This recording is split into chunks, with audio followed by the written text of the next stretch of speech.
This past weekend, Gladiator II opened in international markets. This weekend, it opens here in the United States. I've actually already seen it 2 different times, so let's talk about it.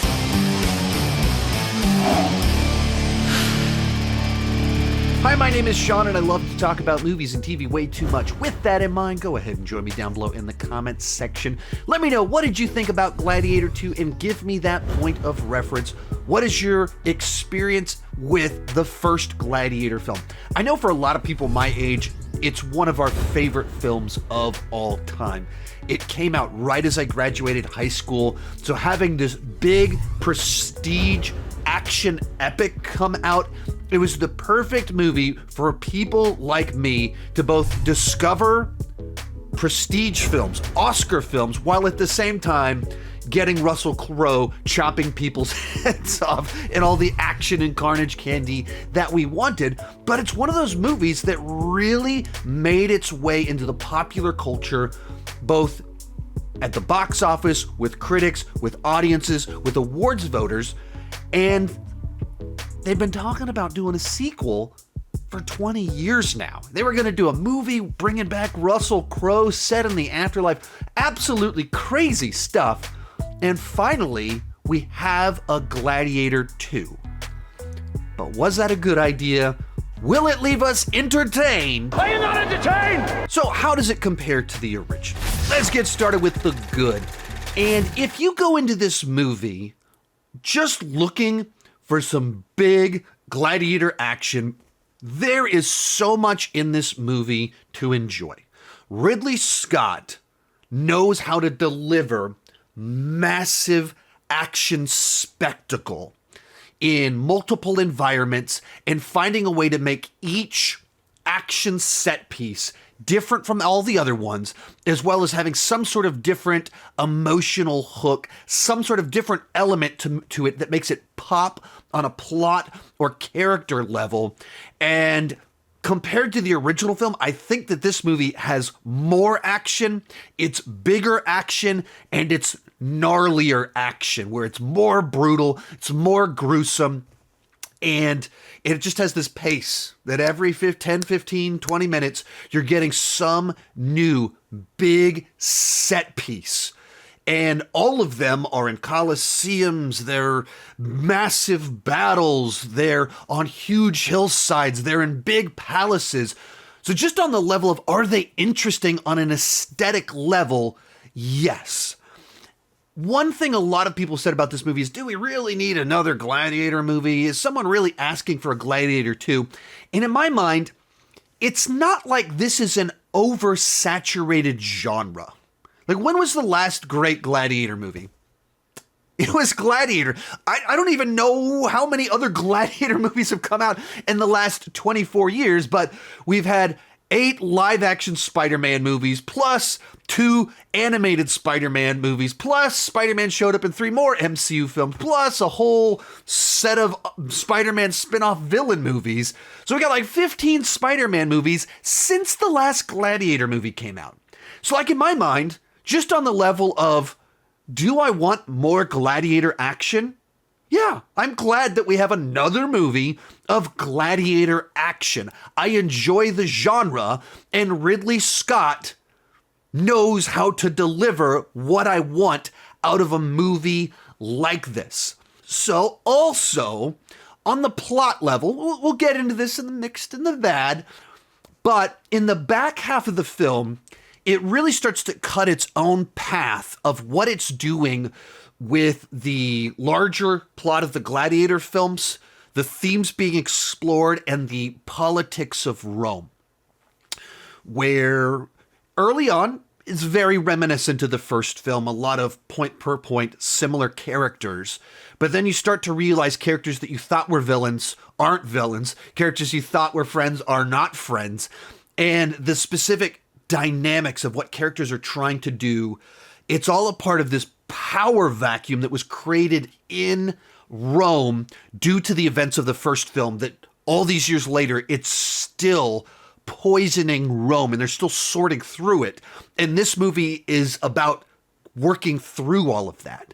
in the back half of the film just does some really interesting things in reversing what you thought was kind of going on with the plot and takes it in this whole other direction that I think follows up and completes what was started in the first film and gives a more definitive look at what some of these things, how they would play out and what the resolution would need to be. Today's video is sponsored by Uncommon Goods. Spark something uncommon this holiday with just the right gift from Uncommon Goods. The busy holiday season is here. Black Friday is next week, and we've been blasting Mariah Carey in my household for weeks now. Uncommon Goods makes it less stressful with incredible hand-picked gifts for everyone on your list, all in one spot.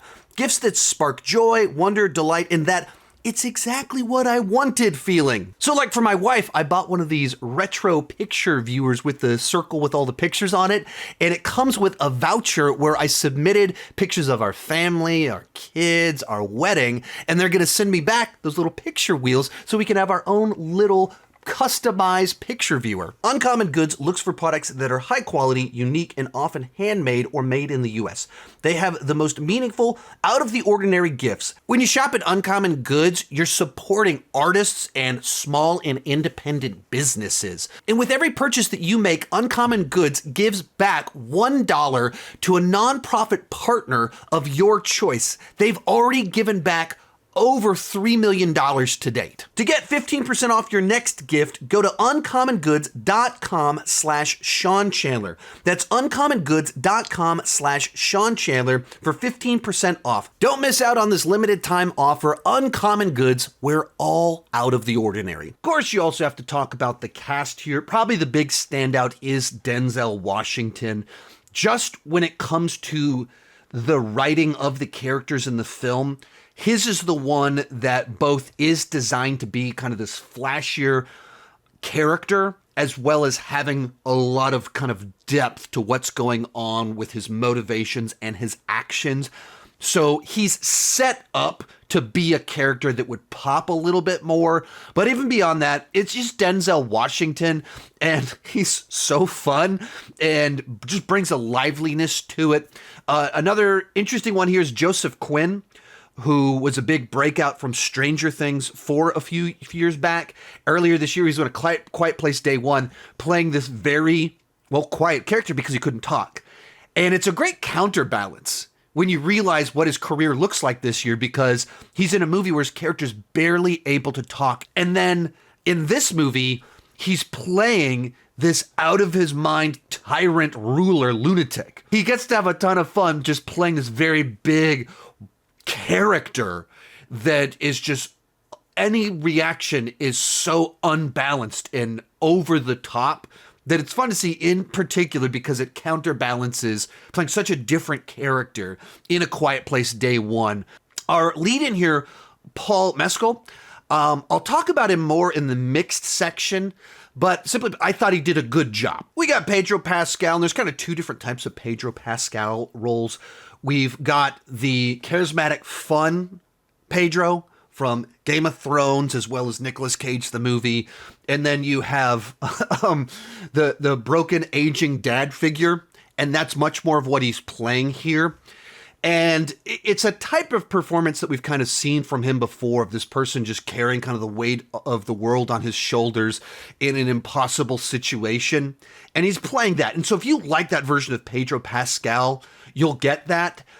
And in particular, I liked the way that the character wasn't neatly into any one category. You feel that oozing out of him. You can tell this guy has the weight of the world on his shoulders. For me, I just like this genre of big, sweeping epics, revenge stories, political intrigue, trying to topple governments, backstabbing. All of those things are just right up my alley, and it's a genre where we just don't get a lot of these anymore. So simply on that level that we're getting another one of this scope and size from a Ridley Scott is something that I appreciate. And in particular, when it moved in kind of the back half of the film and it started really kind of cut its own path, but it takes us to a totally different place than you're expecting. And I liked that about the film. So for me, as someone that does have the original Gladiator as one of my absolute favorite films of all time and a formative film for me, this movie isn't nearly as good as the original, but it's a movie that I enjoyed and I thought was a worthwhile follow-up to the original. But to that point that it's not nearly as good as the original, let's move on to the mixed aspects of the film. And these aren't necessarily good or bad things about the film. They're just topics that I wanted to discuss that didn't fit neatly into my structure. First one is the marketing of the film. And if I was the screenwriter in Ridley Scott, I would be furious about the information that was communicated about this movie a year ago, as well as the twists and turns that they put in the trailers. I just think it's insane. There's things that have been mentioned about this movie for a year now that we've known that the movie treats as twists, turns, and reveals. And then you get into the second and third trailers for the movie, and it's just giving plot twists, reveals from the back half of the film in the trailers. I think that that is absolutely insane because no one is buying a ticket for this movie because that information was put in the trailer. You do not need to spoil the movie to get people to buy a ticket. And all you did was cheapen the experience. The script was written and the movie was shot and edited to treat certain information about multiple characters as a secret, as intrigue and mystery in the movie. And the press releases and the marketing spoiled a huge percentage of that. If you haven't seen the trailers, don't watch them. Second thing to talk about here. A number of people have asked me, do you need to watch Gladiator 1 before you see Gladiator 2? Absolutely, the answer is yes. This is a true follow-up sequel. The scenarios, the characters, the plot points, the themes, all of it is kind of dependent on the fact that you have seen the first movie. So it would be foolish to watch this movie without watching the first movie, and it would spoil the first movie. So don't do that. Watch the first movie if you haven't seen it yet, and then watch this movie. Final question. A big discussion on film Twitter has been, was Paul Mescal miscast as the lead in Gladiator II? And a lot of people kind of pointed out that he just simply doesn't have the gravitas that Russell Crowe had. And so it feels like he falls short as our Gladiator carrying this movie. And I think I know it's pretty obvious exactly what people are experiencing. The character that he's playing in this movie is very reminiscent of Maximus. Here's the problem. Russell Crowe gave an all-time fantastic performance playing Maximus that just solidified him as a legend. That is so many people's favorite one of their favorite characters, one of the most memorable characters. He won an Oscar for Best Actor as that character. Anybody trying to follow up Russell Crowe in that type of role in this franchise, of course, will fall short because that's an all-time great performance. He perfected that type of character in this genre, and he's beloved in that role. So, is Paul bad in this movie? I don't think so at all. But he's not Russell Crowe. Was he miscast in the movie? No. He's just not Russell Crowe. And so, when you make a movie that a character that immediately draw comparisons, you're going to fall short when it's Russell Crowe as Maximus in Gladiator. From there, let's move on to the bad. And I'm going to pick up right where I left off in the mixed. The biggest thing working against this movie is that it is Gladiator II. If people just watched this as a Gladiator-inspired Gladiator movie, they'd go, oh, that was a cool, epic Gladiator film with a bunch of awesome action in it. But it's not just another Gladiator movie. It's Gladiator II. And Gladiator is a Best Picture winner that is a favorite film of a huge chunk of people that are in my age range. So, when you do a sequel to a fantastic film that has stood the test of time, people still remember it, they still talk about it, they still quote it, they still remember Maximus, they still remember Commodus, they still remember Proximo, all of that. When you make a sequel to it, immediately there's going to be comparisons, and almost certainly the movie will not be nearly as good. Because very few films in history are as good and beloved as Gladiator. So, when this is your expectations, and the movie turns out to just be good, or even very good, or excellent, by comparison, it still feels disappointing. It still comes in below your expectations. And I think that's what a lot of people will experience with this movie, because it can't capture 24 years of being one of your favorite movies of all time. If you just go in expecting a good enough elevated action movie, it'll probably exceed your expectations. It'll fall way short of the original film, though. So just go in with proper expectations. But to this point of comparisons, the movie makes a number of choices which just immediately call to mind comparisons, where the first 60% of this movie does play like one of these legacy sequel soft reboots, where the motivation, the setup, the beats, kind of the character structures, it feels at the beginning like there's a lot of one-to-one comparisons directly to the original film. It makes choices which call to mind the comparison immediately for the first 60%. Now, as I mentioned before, around the 60% of the way through the movie, I think it does really cut its own path, and the back end of this movie is something very different from what the first film does. And some of the stuff that I thought was going to be the end of the film is like at the 50% of the halfway point of the movie. And then beyond that, the movie keeps, in unnecessary ways, referencing the first film. It is very much a sequel, so there's a lot of connective tissue there that, of course, you're going to reference it, but there's a lot of points in time in the movie that it feels like it's so dedicating to reminding the audience of Maximus in the first film that it's like it forgets that it's telling a story that needs to be set in a believable reality. And it's like, really? Would they be doing this in this time period? Would they be treating Maximus with this type of reverence? And would they keep dropping his name like this? And probably the ultimate example of this is something that I've avoided mentioning in this video.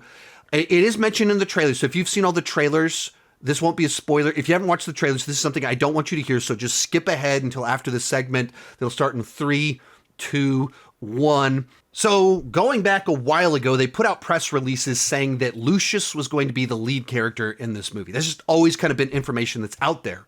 The movie itself treats that as a big reveal. It's kind of mysterious. Who is this person and why does he know what he knows? And it's revealed halfway through the movie. And I like the fact that they put that in the trailers, I just think is, or they told us that when the movie treats that as a mystery, is baffling. But then the trailers reveal that Lucius is in fact Maximus's son, which once again, I cannot believe that they put that in the trailers because no one is buying a ticket because of that information. It's just a reveal in the movie, but it's a reveal that I think for a lot of people is off-putting because what does it mean for Maximus and him being the family man and his motivation in the first film? It strains a little bit of credibility. And so it's a difficult, like, I don't know if that helps. I don't think I like that. But beyond that, it doesn't actually serve the movie. It actually hurts the movie in light of who Lucius is, in light of his family name, in what role he would have in Rome. If Lucius is in fact a bastard, there's some problems with some of the stuff kind of going on here. You can remove that plot twist, that reveal entirely, and the movie works the same. It does not change anything. It hurts it because now Lucius is a bastard. And final thing kind of end here, in the effort to have some new, fresh elements in our gladiator battles and having new scenarios, gets a little bit cartoonish. It didn't really hurt the film for me, but would I have kicked off our first gladiator fight with them battling CGI monkeys and baboons or whatever? No, I just think it's just like too cartoonish. And then battleships in the Colosseum, filling it with water and getting sharks in there. It's the sort of thing that's like, oh yeah, let's do something wild and new and different. But at the same time, the whole time I'm going, how did they How's it retaining water? How deep is this? Could you put? How do you get sharks to the Colosseum? How does this work? What is going on here? So just like I shouldn't be thinking that. I should just be like, oh, cool, we're doing a battle in the Colosseum with big ships. And so some of those choices that were made to do something different and elevate it that raises a few too many questions. Real quick, before I give you my final thoughts, be sure to join me down below in the comment section. Let me know, what did you think about Gladiator 2, and give me that point of reference. Also, come back this next weekend, or at the beginning of next week. I'm doing a Ridley Scott ranking. I'm in the process of watching through all of his movies. I got like 5 movies left. And this is kind of my big director ranking of the year. Finally doing a Ridley Scott ranking. There's a lot of first-time viewings in here. So if you're a Ridley Scott fan, you'll be able to hear my thoughts on every single one of his films early next week. As I mentioned before, the biggest thing working against this film is that it is Gladiator II. If you go into this movie expecting a movie on the same level as the original Gladiator, which might be one of your favorite movies of all time, you'll be disappointed. If you go into this movie just expecting kind of an elevated action movie, cool gladiator action, I think you'll be pleasantly surprised. In particular, the back half of the film, I really did like the way that it built out the themes and the plot of the original film and used our lead character in an interesting way to fulfill what was set up in the first film. Overall, it's a B+ on the entertainment scale and 8.5 out of 10. And I think it's worth seeing in theaters. If you're a fan of Gladiator, go see it in the theater. It's a movie that plays great on a massive screen, and decide where you think it compares to the original one and whether it's worth existing. Hey, thank you guys so much for watching. Come back for that Ridley Scott ranking, and keep talking movies and TV too much. Bye-bye.